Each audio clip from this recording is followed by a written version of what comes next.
ဘနာနာလို့ဆယ်လီကတကြမ်းမှာ300ချီရပေမယ့်မုံပိုးလောင်းနဲ့တချင်းဆိုခဲ့ရကြောင်းဝန်းနေစွာပြောလာတဲ့ဆိုရောဆိုတဲ့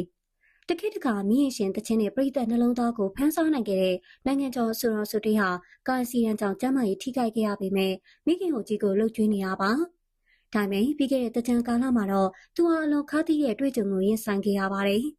ကိုပိုင်တချင်းမရှိတဲ့ဘနာနာလို့တစ်တော့ဆယ်လီတွေကမန်တတီမှာ300ချီထောင်ချီအခါချင်းငွေရပြီးနေရာယူနေချိန်မှာမူရဲတချင်းပိုင်ရှင်ကန်နဝေဆိုရောကြီးဆိုတေးကတော့တီးတငှားမိသူမရှိပဲဟိုမန်းတက်ကကောဒီမန်းတက်ကခေါ်နဲ့မုံပိုးလိုက်ယုံကားလေးနဲ့ဟိုပြေးတီပြေးဆိုခဲ့ရတဲ့ဘဝကိုရောက်ခဲ့ရပါတယ်ဒီအချိန်ကြောင့်ဆိုတင်ဟာငါချမ်းမကြီးမကောင်းလို့အယူပေါ်လို့ဖြစ်နေလို့တန်ဖိုးမထားကြတော့တာလားဆိုပြီးမျက်ရည်နဲ့မိကွန်းထုတ်လာပါတယ်ဒါဆိုတေးတယောက်တည်းကျုံရတာမဟုတ်ပဲရောက်ပါရဲ့တချင်းပိုင်ရှင်အဆိုတော်တွန်းဆိုရင်လည်းမတန်တဆဈေးစစ်ခံခဲ့ရပါတယ်။ယနေ့ကပွဲစီစဉ်သူတွေဟာအမှုပညာအရေးသွေးထက်ဖြူများပြီးဆဲခံမဲ့ဆယ်လီတွေကိုသာစီးပွားရေးဆန်ဆန်နေရာပြီးလာကြတာကတကယ်အမှုပညာရှင်တွေကိုစိတ်တက်ကြစေပါတယ်။အင်တာနက်ပေါ်ကခဏတာနာမည်ကြီးုံနဲ့အမှုပညာရှင်စစ်တယောက်ရဲ့သွေးချွေရှင်ဖန်တီးထားတဲ့နေရာကိုအစားထိုးလို့မရပါဘူး။ပရိသတ်တွေရောမိမိတို့အမြင်ကိုပြောသွားကြပါအောင်ရှင်။